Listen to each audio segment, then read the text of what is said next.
everyone. It's Megan Ramos here. I'm with my lovely co-host, Dr. Nadia Pataguana. Nadia, how are you doing today? Doing great, Megan. How are you? Good, good. So today's episode, you're a little bit more in the hot seat here because we're tackling the whole concept of women and fasting. And there's so much garbage. There's so many goofy myths out there. And there is no person on the planet I'd rather tackle this topic with than you. You are our hormonal health whiz. You are our PCOS guru. You're a published author, which we'll get to more later. But you've published a book on PCOS with Dr. Fung. So there's just so much here to tackle. Nadia, where do you want to get started? That's a good question. Well, I'm excited, but to be fair to myself into this great topic, women and fasting or women's health is such a big topic that we can only just touch the surface here today. And hopefully we will at least be a resource and a source for you so that you know that you have a place to come and ask your women and fasting specific questions. You may or may not know, if you're a community member, we have a women in fasting meeting within our community every single week. We have a Q&A webinar every month.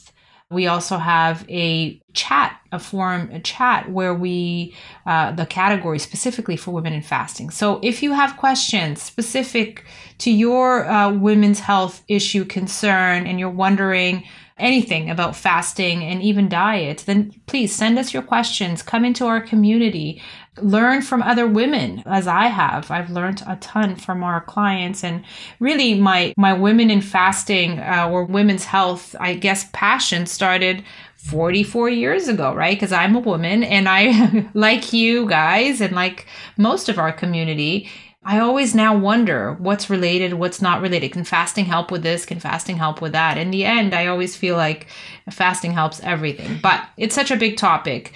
And I've done quite a few Q&As in the past about various topics. So we're just going to talk a little bit about each of these, but I still want to hear from you, Megan, your professional experience, of course, and your personal experience, because I know a lot of the things that I went through and I learned we're now helping clients with, you've gone through as well. So some of the big topics here is, how is metabolic health and hormonal health and reproductive health, how is this all related to insulin resistance?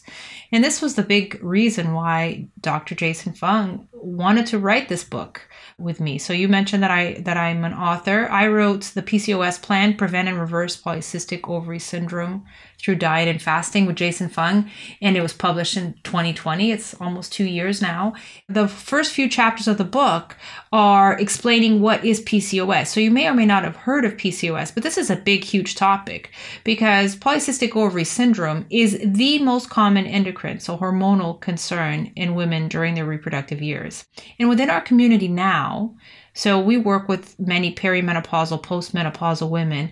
Now that they are learning more about their hormonal health, metabolic health, and reproductive health, they're realizing that even though they weren't possibly diagnosed with PCOS in the past, that they most likely had PCOS. They definitely had expressions of reproductive concerns related to their insulin resistance. So there's a big link here that I'd like to start talking about. So when we wrote the book, of course, Jason did a big part of that. The first few chapters talking about what is PCOS and how it's related to insulin resistance, the science behind it, and why he was so interested. As a kidney doctor, why is a kidney doctor talking about a reproductive health concern? And it really is that it boiled down to insulin and insulin resistance. So the root cause of PCOS, which is this very serious, debilitating, but very, very common and definitely mishandled, not properly addressed within, unfortunately, and within conventional medicine and even within society, right? It's disregarded because it's a women's health concern, unfortunately, but it's definitely mishandled because we're treating a concern. It is a multifaceted concern, of course. So I'm starting off with PCOS because this is my topic, my big passion. But the thing about PCOS is that it then leads to all these other metabolic health concerns that we deal with every single day today. So it isn't caused by obesity, it isn't caused by diabetes, but it is caused by the same concern. The root cause of PCOS is insulin resistance. So you didn't cause your own PCOS. I want to say this is very, very important. PCOS is a multifactorial sort of condition. It's a syndrome because it's a collection of symptoms and expressions. So not every woman has the exact same expressions of PCOS. And in order for you to be diagnosed with PCOS, you sort of have to rule out other similar conditions. So it's a doctor's job to do this. But it is now anywhere between 10 to 30% of young women in their reproductive years have PCOS, maybe even more. But in order to be diagnosed with this, you have to sort of rule out other conditions that are similar, and you have to have 2 out of the 3 diagnostic criteria. So we're talking about things like expressions, not necessarily higher lab values of male hormones, but expression of abnormally high male hormones. So that's called androgenism or high androgenemia, so high testosterone. Not necessarily high levels on labs, but the expression of high testosterone. And that could be things like acne, increased facial and body hair, enlarged clitoris, and deeper voice. There's so many different expressions. The other one, of course, is where the name came from, polycystic ovary syndrome. So poly meaning many cysts on ovaries, and that's diagnosed through ultrasound. And then the third one is abnormal or absent menstrual cycles and or ovulation, because funny, you can have a cycle and not ovulate. And so if you have 2 out of these 3 diagnostic criteria, and if your doctor's done the job of ruling out any other similar conditions, then you will be diagnosed with PCOS. What we learned over the years and through our research is that this mainly reproductive concern is actually related to and caused by too much insulin. Because once you look into it in our book, and I won't bore you with any more of this science today, but once you look into these 3 diagnostic criteria, all 3 specifically in PCOS are caused by insulin resistance. So it's the high insulin, the hyperinsulinemia, that causes these abnormal higher male hormones. And there's a good explanation for that in our book. It's the higher insulin that's causing the many cysts. And if you understand insulin's many functions, you will understand how this is so. And it is also the high insulin that is causing this irregular or absent menstrual cycle and or ovulation. Now we know that insulin is a very powerful hormone, not only a hormone with many metabolic functions that you already know and recognize, but it's a hormone, of course, that has many reproductive functions. And so insulin is a hormone that has an impact on our reproductive hormones, and our reproductive hormones have an impact on our insulin resistance and metabolic health.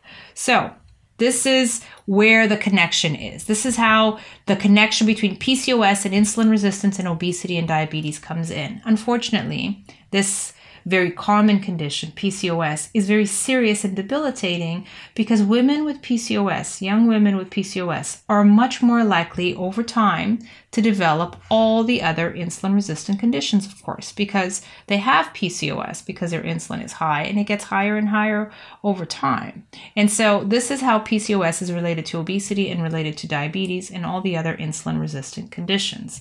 And this is the one condition that really, it's the pinnacle of women's health, and how it really shows how metabolic health, reproductive health, and insulin resistance are all related and combined. I know I had PCOS, of course, and that's where my passion comes from.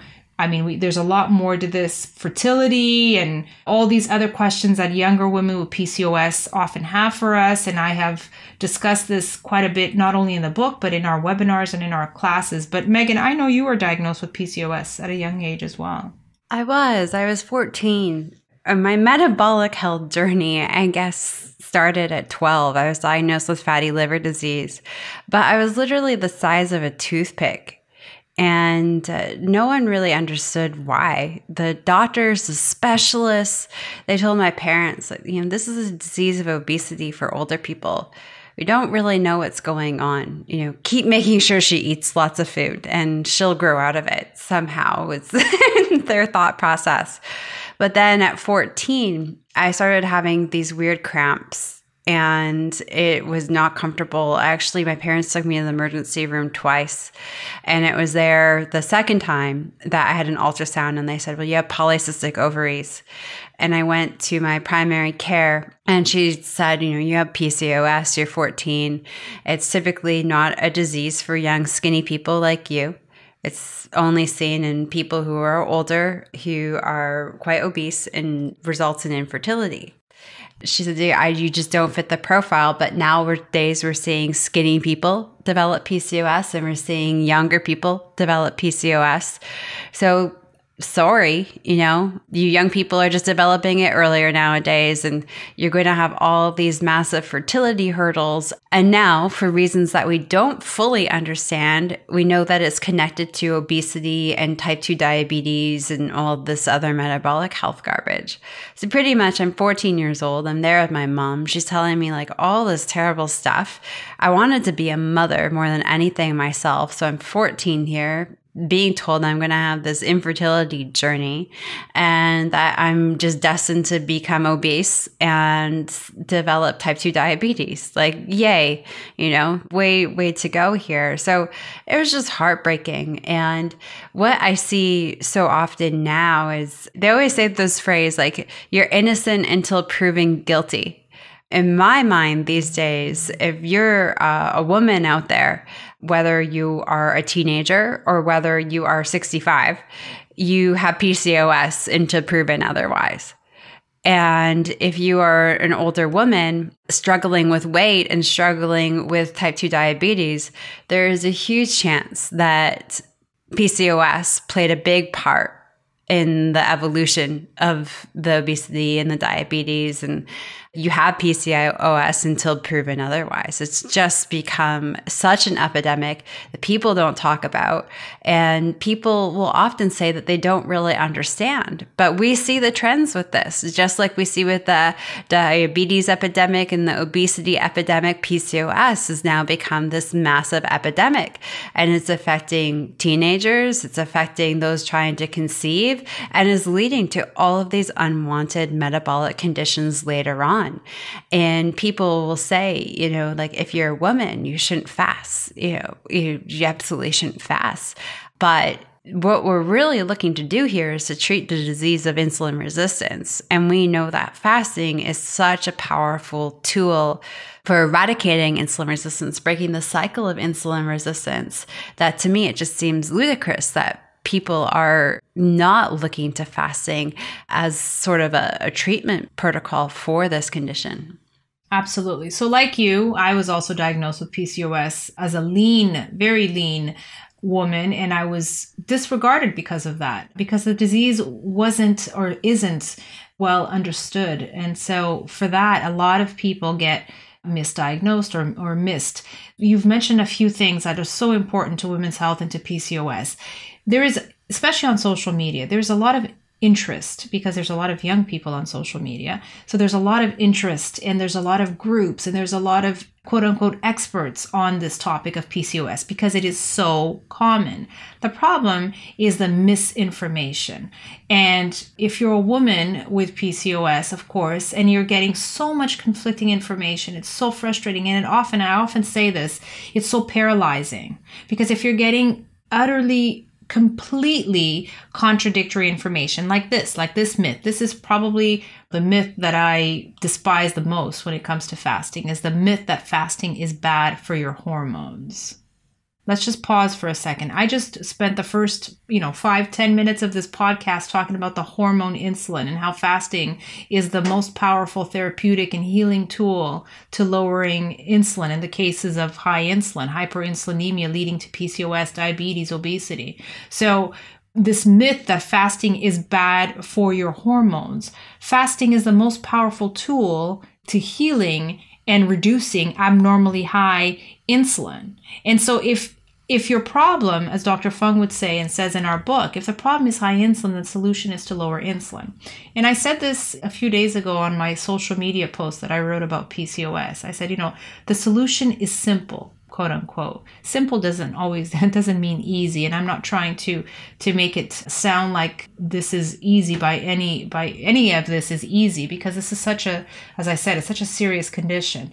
But what's hard is the process of trying to figure out what to do if you have a condition of PCOS or diabetes or obesity, when you're getting so much conflicting information. What's hard is figuring out what to do and then deciding to do it. So I'm hoping that through our resources, our support, our community, that we can really help women through both PCOS and all the other women health concerns that are related to metabolic health and insulin resistance. Again, I want to say this again because the solution is quite simple. Okay, it's the process of figuring out what to do and how to do it and deciding to do it that's harder. And I'm hoping that through our support and through the community help and the resources that we have, that we can make this a bit easier. Jason and I had this one patient back in Toronto when we had the clinic. She came in with her mom. She was referred by her primary care. She's 21 years old. She hadn't had a period in 2.5 years. At 21, she was in school. She was working. She was focusing on having fun with her friends. Wasn't sure if she wanted to be a parent. So maybe this PCOS that she had was a deciding factor. But she was concerned about her gaining weight, and she was concerned about a bit of facial hair. That wasn't jiving very well with the life that she was living in that present moment. So she agreed to come. Her mom was very concerned about future fertility. She's like, at 21, you might not be thinking about it, but at 31 or at 41, whenever, you want to have that option available if you can. And I just want to make sure that that option is available for you. And if you don't want to have kids, then you don't have kids. But at least you're making the choice. And the decisions that you've made when you're younger and your health are not dictating that choice for you. So I met with this young woman, and she didn't have any hesitation about fasting. She had a lot of hesitation about changing her diet, though. She worked at a fast food place. She loved hanging out on campus. She loved going out and partying with her friends. So we shook on an agreement. She would do 3 42-hour fasts a week. And on her eating days, she would not snack. She would limit whatever she was eating just to 2 meals that day. That was our agreement. Literally, within 4 months of starting that fast, even with not the perfect diet, she had her first period in over 2.5 years. And then she had it again. And then she had it again. And then, do you know what? It started to regulate. Then it became every 27 to 30 days. She started to have a normal cycle. And there's so many women out there. Fasting is dangerous for your hormones. Fasting causes infertility. Fasting screws up your cycle. And it can throw your cycle off a bit if you're new to fasting and you have been someone having a semi-regular or at least a predictable irregular cycle to a certain extent. And we see this happen for the first 3 to 4 months, someone's fasting journey, and then they start to have regular cycles. And then they start to be consistent. And then the symptoms of PMS are greatly reduced. We joke that Nadia is our baby maker because 6 months with Nadia, forget any fertility treatment. You just need 6 months with Nadia. There you go. That's usually, it's our philosophy here. I don't know how many babies she's responsible for, but we're getting up there in number. But we just see fasting just be this magical tool. And this young woman and I, we still stay in touch. She now is very interested in her diet, and now she's thinking about becoming a mom that she's in her mid-20s, and she's happy that she has that door open. And she's kept up with her fasting. She's lost weight. She now does not fast 342s a week. She doesn't need to. But she's human, and when she celebrates Christmas or goes on vacation and whatnot, she'll do a little bit of extra fasting because the diet will have been off during those periods.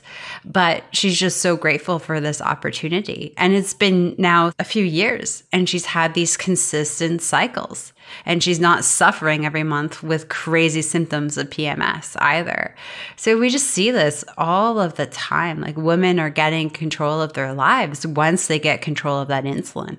Don't get me started on all the emotional stories and all the testimonials. Luckily, we've had so many wonderful, generous, and gracious people send in their stories. And so I do encourage you, if you're struggling with motivation or if you're looking to see what fasting and what changing your diet can do for you, look at our resources and look at some of these amazing testimonials. It is true that I have a bad reputation for getting women pregnant with a little help from their spouses, as I often joke. And luckily, I have a whole lot, we have in our program, in our community, we have a whole lot of testimonials, even in our book, that I would love for you guys to have a look at, because I know how motivating and encouraging it can be to look at people just like you. But Megan brought up two really important things that I do want to address today before we move on to talking more about menopause and postmenopausal women, because I know that that's a big topic. But Megan mentioned, of course, fertility and menstrual cycles. So when it comes to menstrual cycles, people often have this concern, but your menstrual cycle, if you're a woman, you know, is so fickle.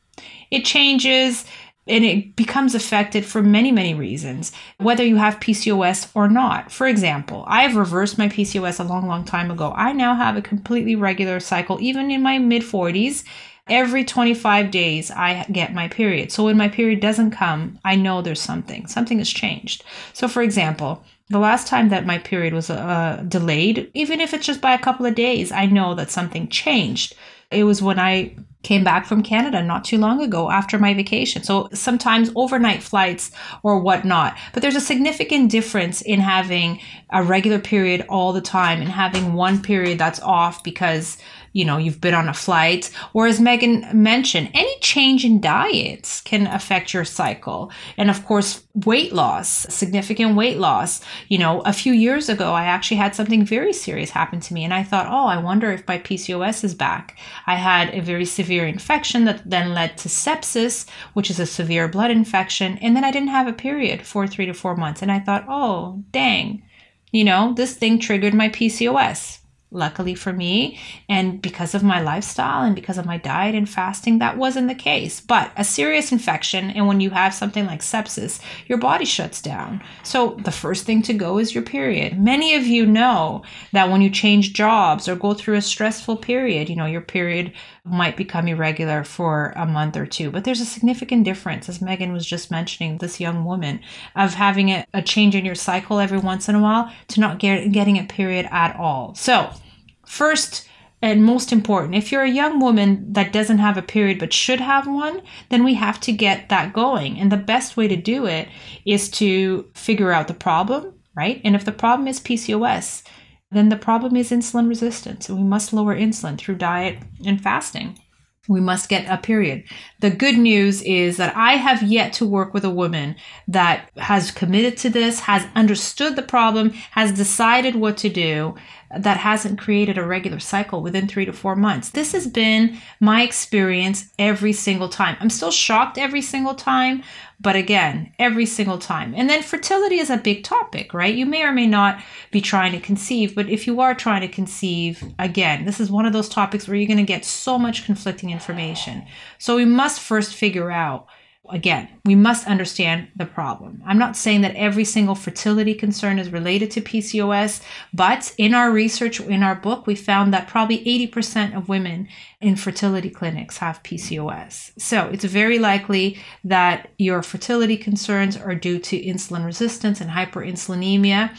And if so, then the solution is to lower insulin. And we can luckily help you do that with our resources in our community and our program. So I'm really passionate and excited about this because it brings me and of course the families a tremendous amount of joy when this happens. And then, you know, we can't talk about women without talking about our male counterparts. And we often wonder, what are the big differences between men and women when it comes to weight, when it comes to weight loss, when it comes to fasting? Again, the myths start coming back. Fasting is bad for women. But why is it bad for women? Well, it's bad for their hormones. But which hormones? It's definitely not bad for lowering insulin. And if lowering insulin helps to balance your reproductive hormones, then how is insulin bad for women? So, of course, our amazing large community of women would beg to differ that fasting is bad for women. But how are men and women different? And then it brings up another topic, which is, of course, menopause. Women always feel like, for some reason, we are doomed and gloomed from birth. You know, the minute that puberty hits, because that's when the big significant changes start to happen. Boys and girls are quite similar. They're born quite similar in many ways. And then at puberty is the big change, right? Girls hit puberty younger than boys do usually. And unfortunately, with the rise in metabolic syndrome, that seems to be earlier and earlier, younger and younger. So puberty is now, on average, anywhere at around 12 years old. And now we're seeing little girls. These are not teenagers. These are not young women. These are little girls having their period younger and younger, some as young as 8. And this is not uncommon. And it is most likely due to the rise in insulin resistance and metabolic syndrome. So another unrelated topic, because we don't work with little kids, but it's important to look at the journey, at the whole journey. And because of, the way that we women think of a period as being, a curse, we think we're cursed basically from birth, and that getting a period is a curse. But as you just heard Megan and I talk about, getting a regular period or establishing a regular period is definitely not a curse. It's a true sign of health, establishing and keeping a regular period. So, of course, I talk in my groups quite a bit about menstrual cycles, how to fast for your menstrual cycle. When is it easier to fast? When is it harder to fast? What do you do when it's harder to fast during your cycle? And can you fast longer during certain times of your cycle versus others? So these are all really amazing, fun things that we have learned together and we share within our meetings in our communities. So really, really interesting. It's funny how we all think we're all so very different, but we share a very similar human experience. So as women, often in my large groups, in my meetings, we'll have, 60 women saying the exact same thing. It's easier for me to fast during this time of the month, harder to fast during that time of the month. So it's really nice to get confirmation of things that we are trying to teach people and learning from people. So that's, the big change. We think we're cursed. But the one thing that women are not realizing is that we are actually hormonally blessed. We're very hormonally complicated, right? Because we have all these hormones that, of course, affect our weight, it affects our appetite, it affects our mood throughout the month, but we're actually hormonally blessed. And we only actually realize that we're hormonally blessed when we hit menopause, because once our hormones start to change during perimenopausal years and things get complicated, more challenging for some, and then post-menopause, women start to realize that it is only post-menopause that women and men have the same sort of level of heart disease. And so as we lose these female hormones that we for so many years thought we were cursed with, we start to realize that we actually are very, very blessed. And this is very useful information, because once you realize what kind of an impact your reproductive hormones have on insulin and insulin has on your reproductive hormones, you can then start to think about metabolic age versus biological age. And I talk about this quite a bit, how women can become younger, even post-menopause, right? How you can become metabolically younger, even post-menopause. And not shockingly, if you understand what PCOS has taught us about insulin, this makes a lot of sense. So you can actually use fasting and diet to help you become metabolically younger and healthier, metabolically healthier. So probably one of the most common questions that we get from women is, do women lose weight more slowly than men? Or is it more difficult for women to lose weight than it is for men to lose weight?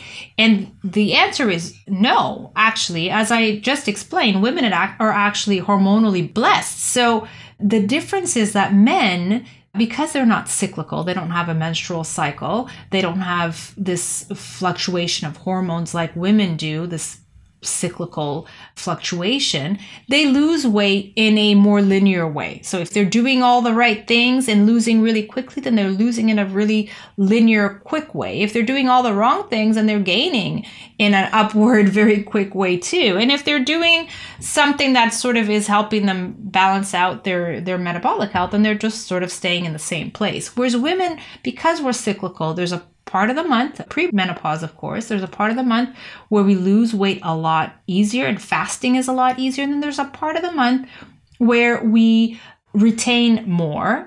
And it's meant to be this way. We retain more and might have a bigger challenge to lose weight and even to fast. So if we know this and if we understand this, we can play with our cycle. And remember, pre-menopause, you have all of these advantages and you want to take advantage of that. Post-menopause, it becomes a lot simpler. You're not in a worse place than men are. You're just at the same place. You're just not used to being at the same place. And so post-menopause, women's weight loss journey can be very similar to men's weight loss journey if you know what you're doing and if you're doing all the right things. Nadia, so much great information there. I'm so sorry for every woman out there who sees any sort of conflicting information about fasting being safe for women or effective for women. And there seems to be myths, like you've talked about, from every age group, from young women in their 20s to women that are postmenopausal. And all I've seen clinically, like we worked with hundreds of patients, thousands of patients in the clinic and online. I've worked with women with every age group, surprise babies happening all of the time, postmenopausal women losing over 160 pounds, just totally regaining control of their bodies back. We've seen women, I've seen them in person in the clinic, they're aging backwards to look at them. Like I've gone out into the waiting room to get a patient and think that, oh, the patient's not here yet. And they're there, but their transformation from the last time I saw them, 6 weeks earlier was just so incredible.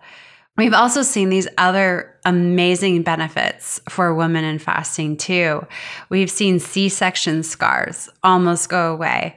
Like I can't tell you the number of online coaching calls I've had with individuals, and they're like, we're going to undo our pants, but I promise it's not going to get indecent, because they want to show me how these scars that they've struggled with. Women understand to a certain extent that they're a badge of honor. But, it's still the skin that they're living in, and there's struggles. And I'm not a mom yet, but I can appreciate that. And women, everyone responding differently. And just the healing has just been mind blowing. Or women who are postmenopausal too, who are really enjoying being intimate with their significant other again. And it's not just mental, there's physical changes where they physically feel so much younger. So women can have these really incredible lives. Like Nadia said, we're pretty much told from birth that it's doomsday for us. But that's not the case. We can prevent PCOS that leads to all these other unwanted metabolic health issues. We can be in control of that. We can be in control of our aging process. We can feel good at any age, feel sexy at any age, enjoy life to its fullest potential. We can control our weight. You're not destined to have your health start to go downhill after 30 and to have the weight keep piling up after the age of 40. That's not the reality for women. It doesn't need to be. And fasting is an incredible tool that we see day in and day out in hundreds of women, really give them control of their lives. And I'm so grateful for Nadia's book, all of the hard work she did with Dr. Jason Fung on the PCOS plan. It's an exceptional book. If you're a woman out there, regardless of your age, you need to read it. Because if you're younger and you're struggling, especially if you think you're about having a family, you can take control of your health today and prevent so much disease. And if you're an older woman out there who's not quite sure how you got to where you are now, reading this book will help explain your journey and how you got to where you are today, and understanding where you came from. Well, that's the best way in figuring out how to regain control of your health. So get it. It's at my local Barnes and Nobles here in San Francisco. So I have no doubt that it's at your local bookstore somewhere too. So check it out. It is a really great read and a really great gift to a young woman who's especially struggling with fertility. You don't need $150,000 in IVF treatments. It's amazing how skipping a few meals, saving some money can really help you expand your family and regain control of your health. So thank you so much, Nadia. I know we really threw you in the hot seat there, but you are just such an incredible expert on this particular subject. And everyone, Nadia pointed out, we have women's health groups. We're going to be doing a whole series on women's health with Nadia, adding in more groups to the community to support women of different age groups as well and different goals with their health journey. So you can go over to thefastingmethod.com to learn more about how you can connect with Nadia and really conquer your health, get control of your health, ladies. You can live a full life. Well, thank you so much, Nadia. We appreciate all of your great words of wisdom today. I could go on forever, but I'm going to save that for another few different hot topics specifically about, because these are really the two groups of women that you just mentioned right now. It doesn't have to be doom and gloom. I don't want to see that young 20-year-old thinking that she cannot lose weight or thinking that she can't improve her fertility, turn into that 30, that 40, that 50, that 60-year-old who just lost hope. I don't want to see that 60-year-old, because 60 really is the new 40, or at least it can be. I don't want to see that 60-year-old thinking that her body is so broken that she can't improve her health because all these low-calorie diets no longer work. They're not supposed to work. And so let's figure out what does work for women post-menopause and help them. Like we've seen so many women do so well in our community. So thank you. Thank you guys for bearing with me today. All right, everyone, we will catch you on next week's podcast. We're doing a Q&A session. So if you have questions you want us to answer in one of the upcoming episodes, send them in to podcast@thefastingmethod.com. Bye for now, everyone, and happy fasting.